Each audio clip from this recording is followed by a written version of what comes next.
sé seachtamid beo tíghí bíon an seo ní ag léamh na nuíochta inneamh ní hé ach ag tuairt scéalaín chultúis daoibh.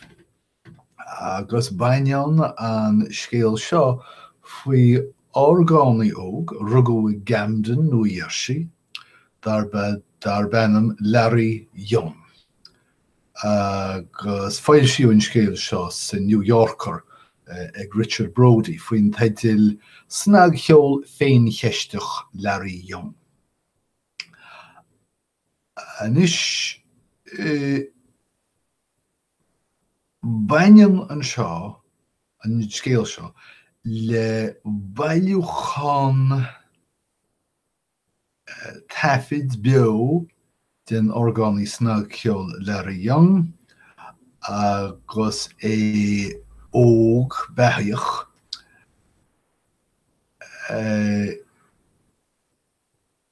sa rank agus ní raibh sa géine gur dearnú seos na seas go dtí gur tháincas na tafid de theisme. Is uirlis Snag cheol an tórgán ó na fichití, na naoitigh fichití, nuair a heafad Fats Waller, cred nó ná cred, ceol éonar a gluis nó a chóirithe in Camden, New Jersey, go bhfuil dtí ar an béidir gur bheasc mé áit brethe Larry Young agus Fats Waller. Ach níor forbraí ón tórgán mar uirlis Snag cheol go dtí na naoitigh cúigetí nuair a chomhtháchaí más ceadrochtam terma mar sin úsáid Jimmy Smith a ríháisteacht bebop, cad é bebop, le gríosú agus spreaga an cheol suscéalach. Tháinig orgánathe ina dhiaidh sin, Brother Jack McDuff mar shampla, Shirley Scott, Babyface Willett, agus chumaisc siad san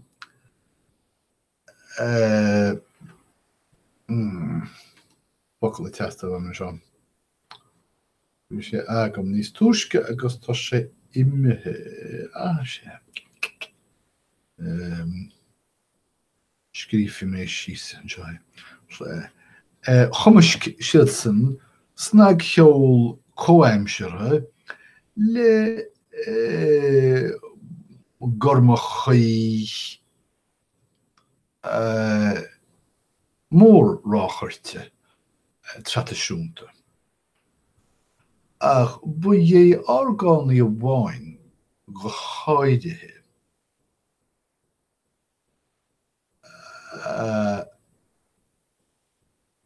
bhí mar cheannaire I dafad agus é 9 milliún díag sa bhliain 1960 a chuir an tórgáin Snag cheol chun cín a cha ceann a ráé le bheith fírineach isteach san nuaisiachas agus spin Larry Young.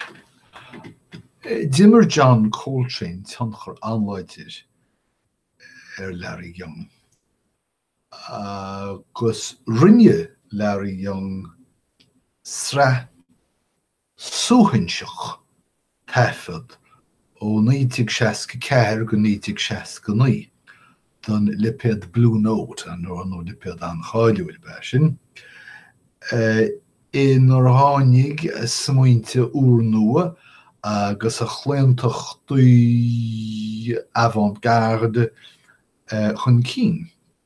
An sin chosú leis na Beatles chuaigh sé leictrach ag tafadú cé nach chuair sé creidmheastú le Miles Davis an taifid Bitches Brew, sífid na teidir sin, leis a drumador Tony Williams agus an guitárí John McLaughlin. Bhí bana ceol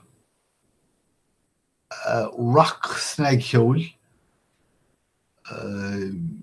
soch foiimhrach le bheith fírinach dar bannam Lifetime acu agus Hein McLaughlin rian dar bannam Devotion nóir album é beter album é Hein ógam leiscéil Sweid na dlíine a ráláí an seint le so bhí sé seint le John McLaughlin an album Devotion agus cred nó nácred hain sé le John McLaughlin agus Carlos Santana album dar bannam Love, Devotion, Surrender. An sin hafid sé album chomuisk jamal féin Lawrence of Newark, so níor was Camden in éachreach Newark is dócha in 1963 agus an sin riint album Funk na 1980 nár Willie Morehead. Fuair sé bás go hefigiúil ón pneumonia inis stíocha seacht sa bhliain 1968.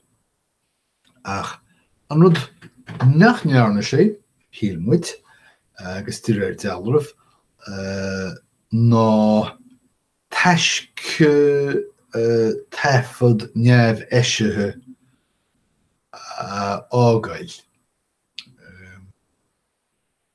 ó aimsir a bhó réime na 60 déanach gotí lár na 70 luathe agus bin mar a bhí de réir dealrah ach tharla go rá an léireúir Zev Feldman ó cheol ó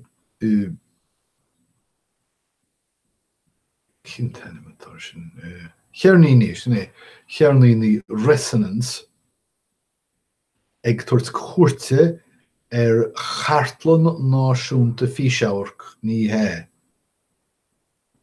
Closábhar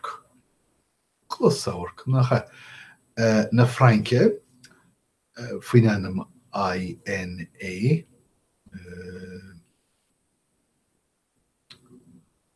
Institut National Audiovisuel sin móthúim ach tháinig sé ór an sin agus tá taisce a daimse sin fáilenis in foiidir rá glúiasce Larry Young in Paris, the ORTF recordings. Chuideann na dlúiascí seo bíaid sagam gur focail nua sin daobh bíaid dúbailte fáil dúin. Ifir a hin serendipitous. Níl éon réige níos fearr a bhfocail sin ná serendipitous. Ach oscailt súl ceolmhar freisin. Más síimléit ginialach ceol, macúlacht ceol más míneat.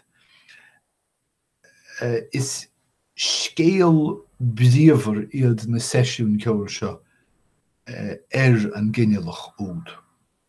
Agus insítar an scéal go hámhá leabhrán na Fórne, leabhrán Sever na Fórne, an scéal inste ag Pascal Rosa ón INA. ach ón saxophony Nathan Davis agus an trumpeter amach an trumpeter Woody Shaw, Woody Louis Armstrong Shaw. A trí sin anam. Ba intas é Woody Shaw sin seach. Hafad sé in ishe hoch diag leis an nua ishi snag cheol móréachtoch Eric Dolphy. Agus ishe tí taistil chun na Eorpa 1960 nuair a fuair Dolphy bás le suathe diabéiteach in ishe tíocha sé. Cos do chorlaíon, gur dus cear leis na ceoltóirí seo drogaí dearan. Iarú Davis mar sin féin bana ceol ómóis a chorlaí chéile in ómóis do Dolphy nó.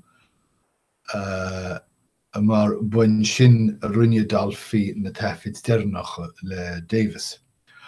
Thug Davis cuididir seo, tháinig seo, agus bhí sé gíre riint deiscebal as Newark a thuairt leis, an drummador Billy Brooks agus ar gara Larry Young. Agus buiad Davis agus seo a bhaoinaí an thoras. Agus is siad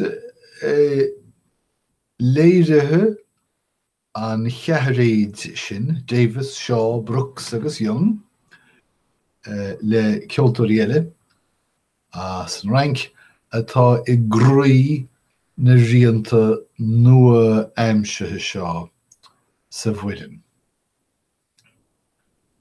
Taifeadú na léirithe go léir go déanach 1964 agus go lua 1965.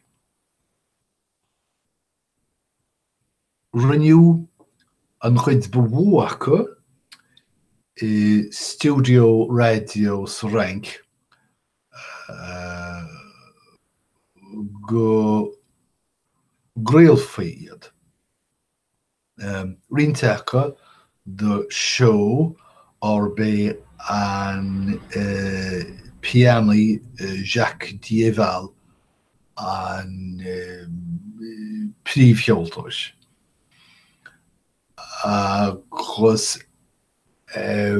chumasc sé Young, Shaw agus Davis isteach in na mana ceol áitiúil féin chun 8 réad a dhéanamh de heisiún jamála. Nóir thug mór an am a fáír do na híonaí Americánach am éon réad a thógáil fáír.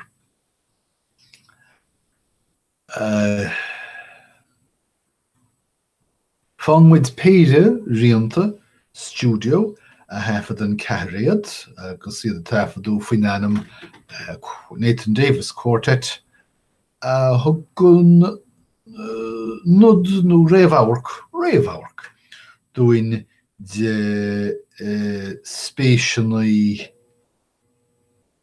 Larry Young féin agus a thuispáineann an tionstramú céanna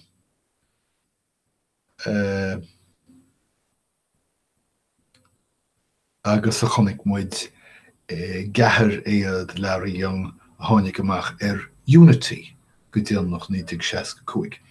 Agus an iirecht dearnach a tháinig amach waí Blue Note Mothership 1969. Beireann Larry Young barbua gach éine eile.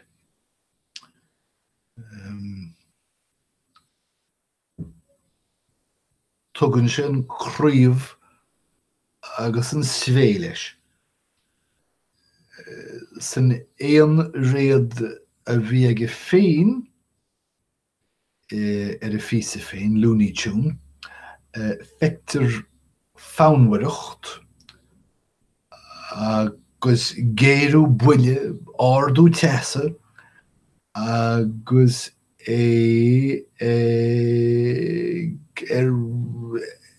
ag cóhúla más cadhachtam sin rá le Brooks le harmónaí crefiíocha andúchasacha sonraíocha agus tá an rithim ag suathe agus I gúrneanú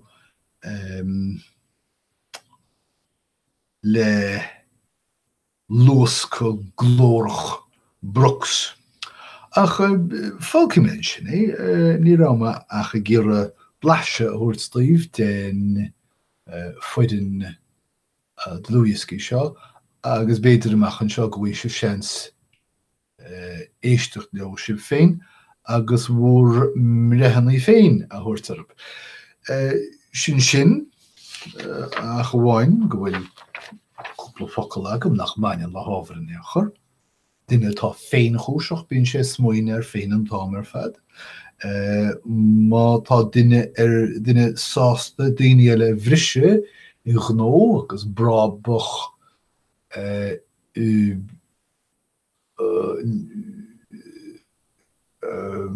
bradach éana beú nach gnó sé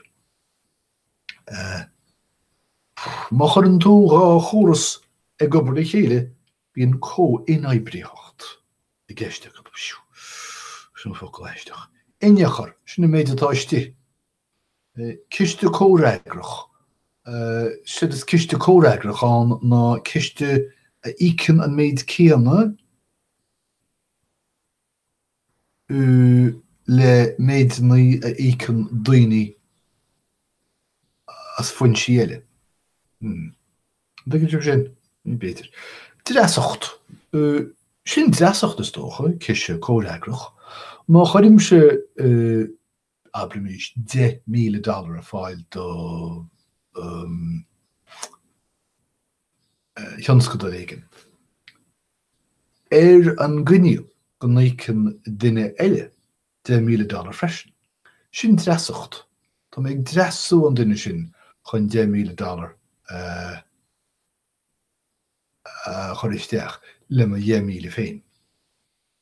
Cópháirtíocht phríomháideach feidh bliain. Tá an ráchairt ar a léhéid in éidirn faoi láthir agus an seo America chun abrimís droichead nó bóise a thógáil. Té an thudaráis áitiúla a cópháirtíocht. A ggópháirt le cólachtaí phríomháideach chun rudaí a thógáil. Agus déanann na cólachtaí phríomháideach brábach ag an áas. An testanmh náisiúnta bin an chloch bhór fáidirí na boblachtánaach go dtí gur tháinig Donald Trump isteach nus cuma leo faoi. Ní sagam cin fáb. Feitiúr duine a aon rud a cínt. Ceanglas. Tugam $1,000 leit a churim ceanglas leis.